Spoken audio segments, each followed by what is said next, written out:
RS brothers లో ఆషాఢం KG sale మళ్ళీ మొదలైంది. మరెన్నో క్రేజీ ఆఫర్స్ ఖైదు చేయండి ఆర్ఎస్ బ్రదర్స్.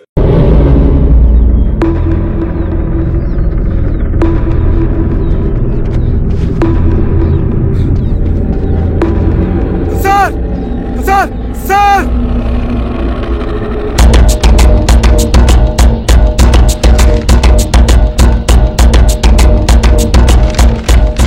హెచ్చరిక. డబ్బులు కమ్ముడిపోయే ఊరుకుకలతో విప్లవోద్యమాన్ని ఆపలేరు. ఆపాలని ప్రయత్నించే ప్రతి ఒక్కరికి ప్రజాకోట్లో ఇదే గతి పడుతుంది. ఇట్లు సింగన్న దళం.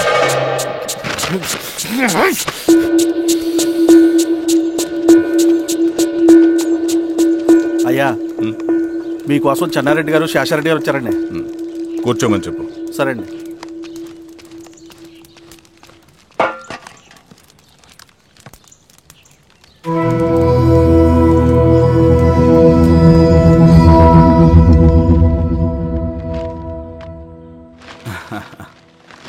కూర్చోండి బాబాయ్.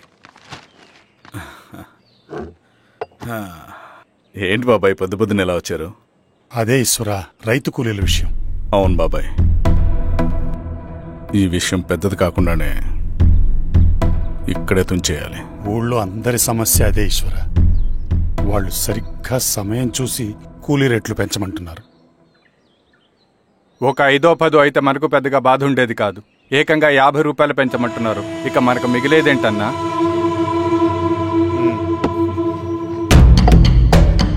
చెరువులోకి నీళ్ళొచ్చేసరికి జలగలకి బలం పెరుగుతుందంట.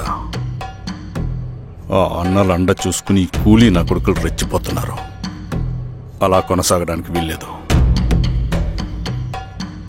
ఓ గంటకి మీరందరూ పోలీస్ స్టేషన్కి రండి. అక్కడ మాట్లాడి ఏం చెయ్యాలో ఒక నిర్ణయానికి వద్దాం. అలాగే పద.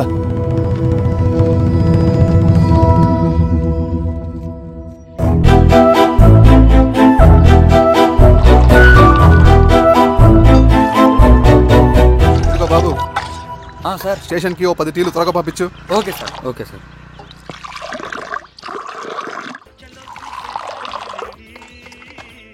రెడ్డి గారు, బయట ఊరు నుంచి కూలి వాళ్ళని తీసుకొస్తే ఇక్కడ ఊరోళ్ళు ఊరుకుంటారా? గొడవలకు వస్తారండి. నాకు లా అండ్ ఆర్డర్ ఇష్యూ అవుతుంది. వాళ్ళు గొడవకు దిగితే మేమన్నా వాచమలమా?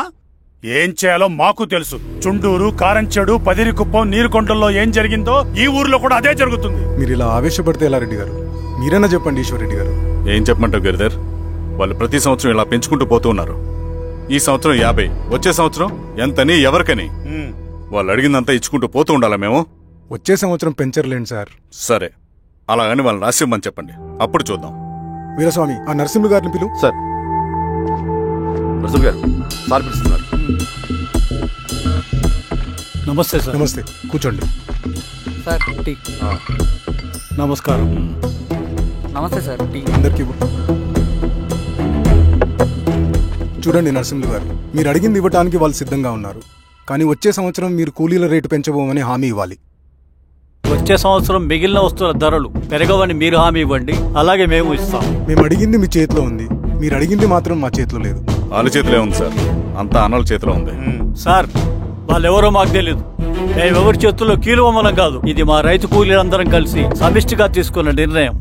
చిన్న చిన్న అవసరాలకు అప్పులు తీసుకున్న పాపానికి మా భూముల్ని బలవంతంగా గుంజుకుని మా పొలాల్లో మమ్మల్నే కూలీలుగా మార్చారు వీళ్ళు. భూమి మాది, పని చేసేది మేము, పండించేది కూడా మేమే. అవన్నీ మీ పార్టీ మీటింగ్ లో చెప్పుకోండి, వింటారు. కూలీ డబ్బులు ఎవరి దయాధర్మం కాదు, మీకు తోచినంత ఇవ్వడానికి అది మా హక్కు. మేము అడిగింది న్యాయబద్ధంగా ఇవ్వకపోతే మీ పొలాల్లో ఒక గింజ కూడా రాలదు. పండిన పంటనంతా కాకులకి గద్దలకి వేసుకోవాల్సి వస్తుంది. ఇక దీని మీద చర్చ అనవసరం. వస్తాం. నరసింహ గారు కొంచెం ఆగండి సార్. మీరైనా కొంచెం చెప్పండి సార్. కొవ్వెక్కిన ఎండ్రకాయ కన్నంలో ఇరుక్కుందంట. దాన్ని బయటికి ఎలా తీయాలో, కోసి కూర ఎలా వండుకోవాలో మాకు బాగా తెలుసు. పదండి బాబాయ్.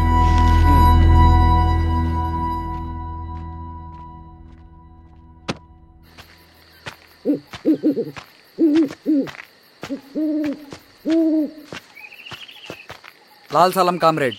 లాల్ సలాం. ఇంత పొద్దున లేచారంటన్నా?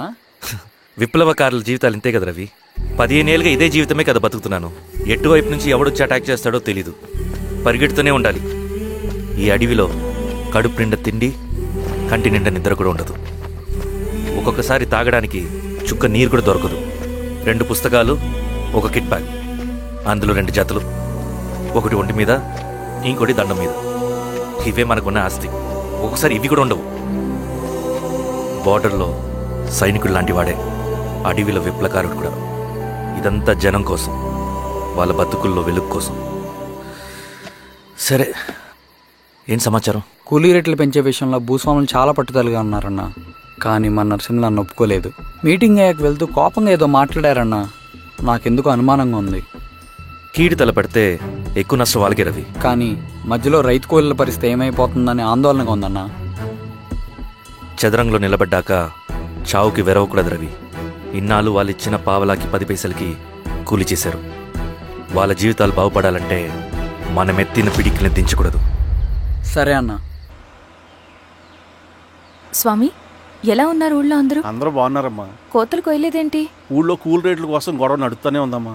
అడిగినంత ఇవ్వాల్సిందేనని కూలీలు, నచ్చినంత ఇస్తామని రైతులు. ఎవరు రేటు తేగట్లేదమ్మా. ఈ ఇష్యూలో అన్నలు ఇన్వాల్వ్ అయ్యారా? వాళ్ళు వెనక లేకుంటే ఈ కూలి చేసుకునే వాళ్ళకి ఎక్కడి నుంచి వచ్చినాయి అమ్మా ఎన్ని గుండ్లు? ఇచ్చింది పుచ్చుకుంటమే తప్ప ఏనాడన్నా ఇంత కావాలని అడిగారు వీళ్ళు. పోనీలే, ఇన్నాళ్ళకైనా వాళ్ళకేం కావాలో నోరు తెరిచి అడగగలుగుతున్నారు. సంతోషమేగా.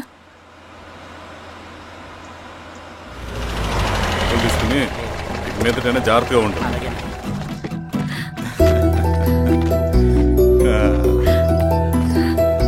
బాగున్నావమ్మా? బాగున్నానన్నయ్య, నువ్వెలా ఉన్నావు? బాగున్నాను. రా లోపలికి వెళ్దాం. రా కూర్చో. సో ప్రయాణం అంతా బాగానే జరిగింది కదా? నీ ఫేవరెట్ నెత్తిపూరి. రా వడ్డిస్తారా? ప్లేట్ తిప్పు. నాకొద్దన్నయ్య, నాకు మంచి కాఫీ తాగాలని ఉంది. అమ్మో, నీకు నచ్చినట్టు కాఫీ చేయాలంటే ఆ దేవుడి దిగి రావాలి తల్లి. ఏంటో అన్నయ్య, మంచి కాఫీ తాగకపోతే ఇక ఆ రోజంతా అదోలా ఉంటుంది నాకు. రేయ్ సామే, అర్థమైంది. శిరీష్ అమ్మకి మంచి కాఫీ కావాలి, అంతేగా నేను వెళ్ళి పట్టుకొచ్చేస్తా. ఎక్కడికి స్వామి? మన ఊళ్ళో మెగాస్టార్ హోటల్ ఉందమ్మా, అందులో కాఫీ చాలా బాగుంటుంది. నేను వెళ్ళి పట్టుకొచ్చేస్తా. స్వామి, కాఫీ అంటే అక్కడికి వెళ్ళి వేడి వేడిగా తాగాలి. నేను వస్తాను పద. అవునమ్మా, అక్కడ నేను కూడా తాగాను, చాలా బాగుంటుంది. వెళ్ళు. థ్యాంక్ యూ అన్నయ్య. ఆడుతూ పాడుతూ పని చేస్తాం.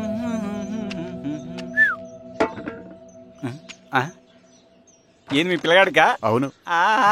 ఒకసారి పెట్టుకొని చూస్తా. పెట్టుకో.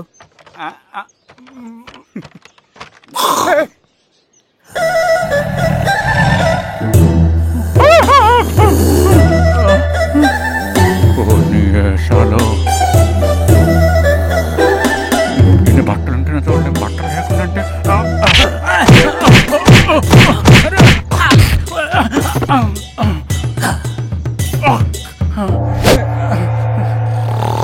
చంపేస్తా. నీకు దండ పెడతా.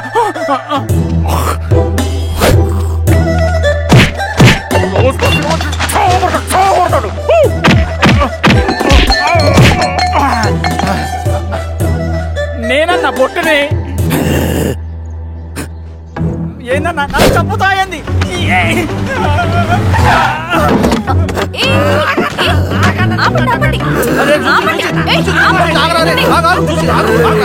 మాట్లాడి దొంగ సినిమా చూసాడమ్మా. పొద్దున్న నేను పొలాన్ని కొంచెం చంపేస్తాడమ్మా. మేడం మంచి కాఫీ పెట్టు. మేడమా? అయితే మేడంకి స్పెషల్ కాఫీయా? ఓకే అమ్మా, ఆడికి చిరంజీవి పిచ్చి. పిచ్చా? కాదమ్మా, ఫ్యాను. రండమ్మా కాఫీ తాదు కానీ. కూర్చోండి అమ్మా.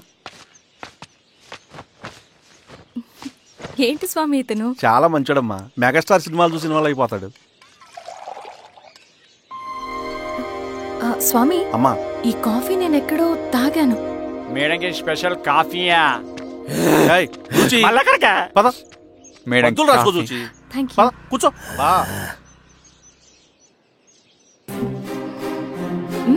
కాఫీ బాగుంది. ఎవరు చేశారు? మా రవణ పెట్టాడమ్మా. రవి?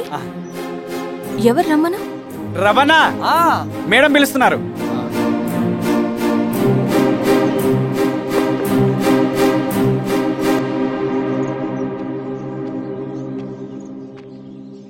ఇతనే రవణ. శిరీష, మీరా? రవి, నువ్వేంటి ఇక్కడ? కాఫీ బాగుందా? చాలా. అది కాదు రవి, నువ్వు ఇక్కడ. ఈ హోటల్ మనోల్దే. మన ఫ్రెండ్స్ అందరు బాగున్నారా? చాలా బాగున్నారు. అవును, మీరేంటి ఇక్కడ? ఏమైంది అన్నా? అన్నా ఏమైందన్నా? అన్నా లే అన్నా. స్వామి త్వరగా కారుదా, జాగ్రత్త అన్నా. త్వరగా పట్టిది అన్నా. అన్నా త్వరగా పోనీ.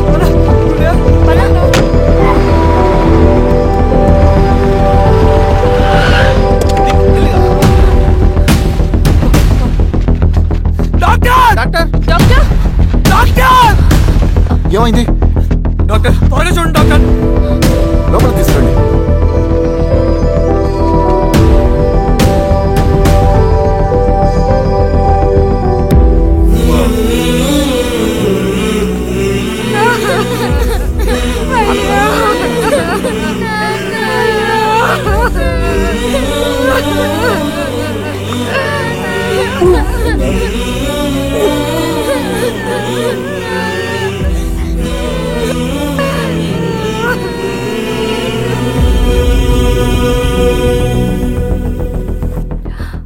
ఎలా ఉంది డాక్టర్?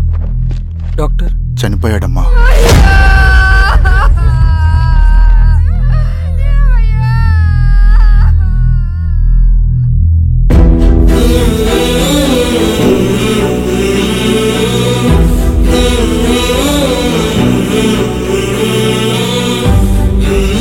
ఆ పేపర్స్ ఏంటి రవి?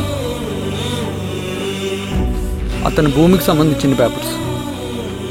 ఒక సంవత్సరం నుంచి ఈ పేపర్స్ పట్టుకుని ప్రతిరోజు ఎంఆర్ ఆఫీస్ చుట్టూ తిరిగేవాడు. భూమిని తాకట్టు పెట్టి అప్పు తీసుకున్న పాపానికి టైంకి వడ్డీ కట్టలేదని అప్పిచ్చిన ఆ దొర ఎంఆర్ఓ ఆఫీసులో లంచం ఇచ్చి భూమిని తన పేరు మీద రాయించుకున్నాడు. ఈ ఎంఆర్ఓ ఆఫీసులో ఎవరు నిజాయితీగా పనిచేయట్లేదండి. చెట్టు కట్టి నరకాలు ఒక్కొక్కడిని. నరికేయడం ఏంటి రవి?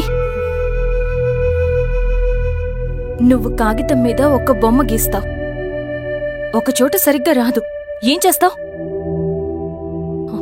ఎరేజర్తో సరిచేస్తావా, లేకుంటే ఆ పేపర్ని చింపేస్తావా? మరి మనుషుల విషయంలో ఎందుకు రాదు ఆ ఆలోచన? తప్పు చేసిన ప్రతి ఒక్కరిని నరుక్కుంటూ పోతే చివరికి మిగిలేది మనుషులు కాదు, శవాలు.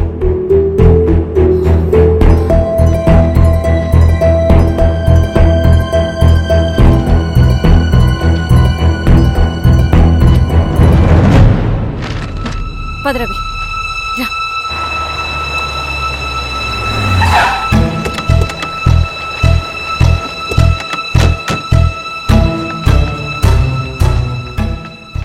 పానుకోటి నర్సయ్య ల్యాండ్ ఎవరు చూస్తున్నారు?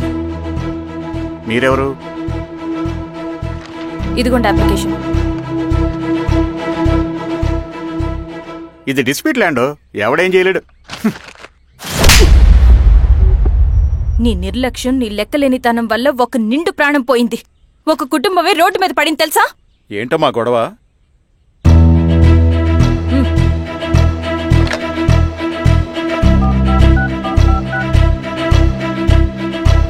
Hello sir.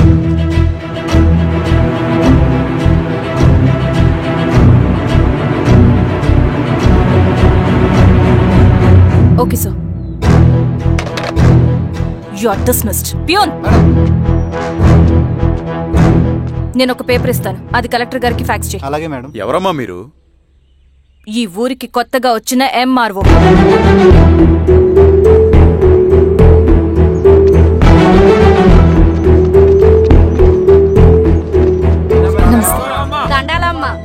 మీ పరిస్థితులు నాకు తెలుసు. పని చేస్తేనే మీకు పూట గడుస్తుంది. పనులు మానుకుని మీరు ఈ ఆఫీస్ చుట్టూ తిరగాల్సిన అవసరం లేదు. మరి ఎట్టాగమ్మా? నేనే మీ ఊరొస్తాను. ఆ రోజు అరగంట వీలు చూసుకుంటే చాలు, మీ పని పూర్తయిపోతుంది. దండాలమ్మా.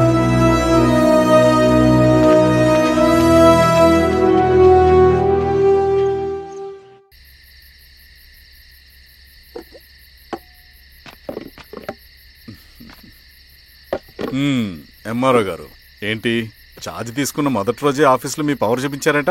అన్నయ్య, నువ్వు సస్పెండ్ చేసిన వ్యక్తి నా దగ్గరికి వచ్చాడమ్మా. పాపం కన్నీళ్లు పెట్టుకున్నాడు. అతడి వల్ల నష్టపోయిన ఒక వ్యక్తి నా కళ్ళ ముందు చనిపోయాడన్నయ్య. కన్నీళ్లు ఎన్నిసార్లు తుడుచుకున్నా పోతాయి, కానీ వీళ్ళ నిర్లక్ష్యంతో పేదవాళ్ల ప్రాణాలే పోతున్నాయి. అన్నయ్య, మనూరి సమస్య పేదరికం కాదు, నక్సలిజం. నాలాంటి ప్రభుత్వ ఉద్యోగులు వాళ్ళ డ్యూటీలు సక్రమంగా చేయకపోవడం వల్ల విసిగిపోయిన జనం అడవిలో వాళ్ల హెల్ప్ తీసుకుంటున్నారు. ఒక వ్యవస్థ ఇక్కడ సరిగ్గా పనిచేయనందుకే మరో వ్యవస్థ అక్కడ పుట్టింది. అందుకే నా పన్నం చేయనివ్వండి. స్నానం చేసిరండి, భోజనం చేద్దాం.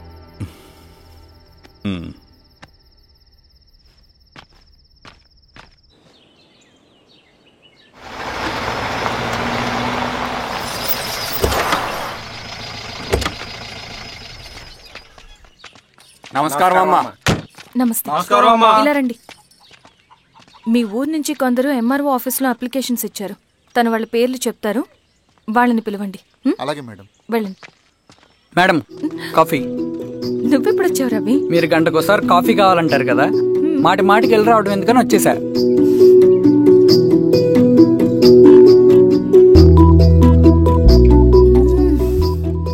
రవి, ఈ కాఫీ కోసమైనా నేను పెళ్లి చేసుకోవచ్చు. అదేంటి అలా అనేసారు? That's a compliment. భలే వారండి బాబు. దండాలమ్మా. నమస్తే. ఇలా ఇవ్వండి. చెప్పండి మీ సమస్యలేంటో. పేరు తలుపుల వీరాంజనేయులు. ఉన్నది 3 ఎకరాల పొలం. చిన్నుపాటి ధనుంజయరావు అనే మహానుభావుడు అందులో 2.5 ఎకరాల భూమిని తన పేరు మీద రాయించుకున్నాడు. అడిగితే నీ దిక్కున్న చోటు చెప్పుకోమన్నాడు. దిక్కులేనాడు కాబట్టి 1/2 ఎకరం భూమి మీదే పెద్ద కుటుంబాన్ని నెట్టుకొస్తున్నాడు. అవునమ్మగారు, ఆ పొలం ఎలాగైనా తిరిగి ఇప్పించేయండి అమ్మగారు. ఆ పొలం కోసం 3 సంవత్సరాల నుంచి తిరుగుతున్నాను అమ్మగారు. వీరబాబు, వీళ్ళందరి దగ్గర కలెక్ట్ చేసుకో. మేడం, దాదాపుగా ఇక్కడ ఉన్న వాళ్ళందరి పరిస్థితులు ఇవే. వీళ్ళ సమస్యలు పరిష్కారం కావాలంటే మాట్లాడాల్సింది వీళ్ళతో కాదు మేడం, మన ఊరి పెద్ద మనుషులతో. ఇందు మూలంగా 50 మంది గ్రామ ప్రజలకి తెలియజేయదేవనగా శ్రీరామగిరి గ్రామ పంచాయతీ మోతుబడి రైతులు, సన్న చిన్నకారు రైతులందరూ రేపు ఉదయం 10 గంటలకి ఎంఆర్ఓ ఆఫీస్ దగ్గరికి రావాలా.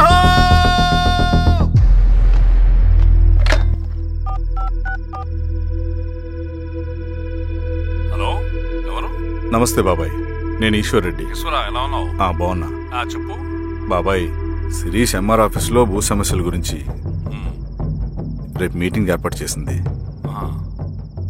ఈ విషయం మన వాళ్ళంతా ఎలా తీసుకుంటారో అర్థం కావట్లేదు. అందుకనే మీకు ఫోన్ చేశాను. శిరీష్ చెప్పింది చేయండి, అదే మనకు కలిసి వస్తుంది. సరే బాబాయ్, ఉంటాను.